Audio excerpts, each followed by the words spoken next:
السلام علیکم ناظرین، آج ہم ہٹلر کے موضوع پر بات کریں گے اور ہٹلر کے تمام حقائق اس ویڈیو میں آپ کے ساتھ شیئر کریں گے۔ ہٹلر 1899 میں آسٹریا کے ایک شمالی قصبے برونیومن میں پیدا ہوا۔ ہٹلر کا والد ایلوئ ہٹلر ایک ٹیکس کلیکٹر تھا اور موجودہ کہانیوں کے برعکس وہ یہودی نہیں تھے اور نہ ہی ان کے آباء و اجداد یہودی تھے۔ 1908 میں ہٹلر ویانا میں آ کر آباد ہو گیا اور اپنے آباء و اجداد کی خطیر دولت لٹانے کے بعد وہ ایک غریب آدمی کی زندگی بسر کرنے لگا۔ وہ بے گھر افراد کے پناہ گاہ میں رہنے لگا اور 1913 تک وہ ویانا میں ہی آباد رہا۔ مئی 1913 کو وہ جرمنی میں آ گیا اور جرمنی کے شہر میونخ میں اس نے ہمیشہ کے لیے سکونت اختیار کر لی، یعنی کہ وہ وہاں پر رہنے لگ گیا۔ اور اس کے بعد جنگ عظیم اول کے لیے اس نے خود کو فوج میں بھرتی کر لیا اور وہ جنگ لڑنے کے لیے چلا گیا۔ 1918 میں بیلجیم میں پیرس کے قریب ہٹلر جو ہے ایک مسٹر گیس حملے میں جزوی طور پر اپنی آنکھوں کی بینائی کھو بیٹھا اور زیر علاج رہنے کے بعد اس کی بینائی واپس آ گئی۔ پہلی عالمی جنگ کے گہرے اثرات ہٹلر اور جرمنی کے لوگوں پر بہت زیادہ ہوئے۔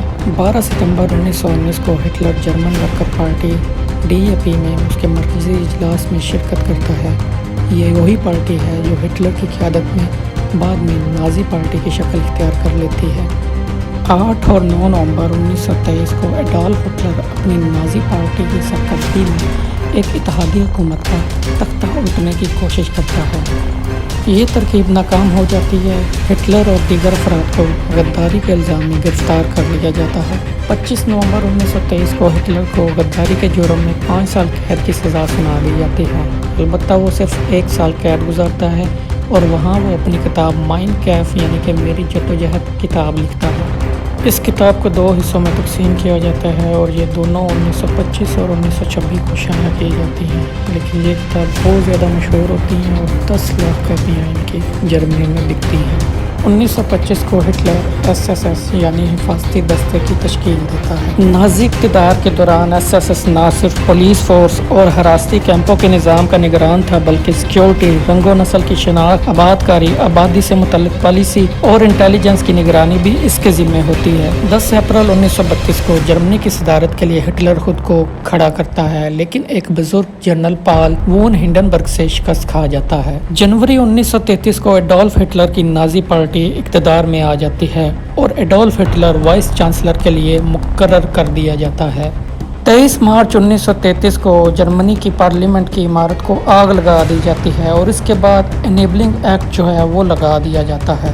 انیبلنگ ایکٹ وائس چانسلر کی حیثیت سے ہٹلر کو یہ اجازت دیتا ہے کہ وہ پارلیمنٹ کی منظوری کے بغیر اسے لگا سکتا ہے اور اسے لگانے کے بعد ہٹلر جو ہے اس کی آمریت کا دور شروع ہو جاتا ہے۔ 30 جون سے 2 جولائی 1934 تک ہٹلر اپنے تمام مخالفین کو قتل کر دیتا ہے۔ اس کے بعد جرمن فوج کے ساتھ وہ ایک معاہدہ طے پاتا ہے۔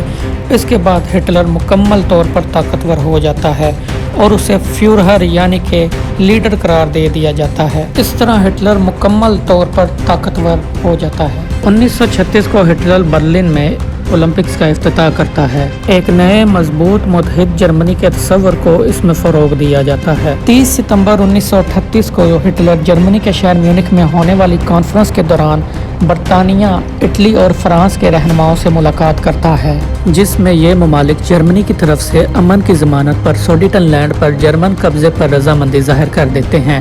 اس کے 6 ماہ بعد ہٹلر چیکوسلواکیہ ریاست پر چڑھائی کر دیتا ہے۔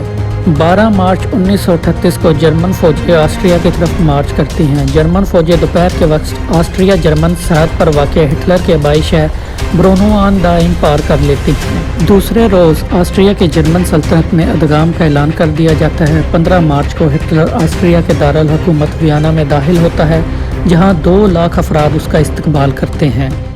23 جنوری 1939 کو جرمن پارلیمان میں ایک تقریر کے دوران ہٹلر کہتا ہے کہ ایک اور جنگ یورپ سے یہودیوں کا خاتمہ کر دے گی۔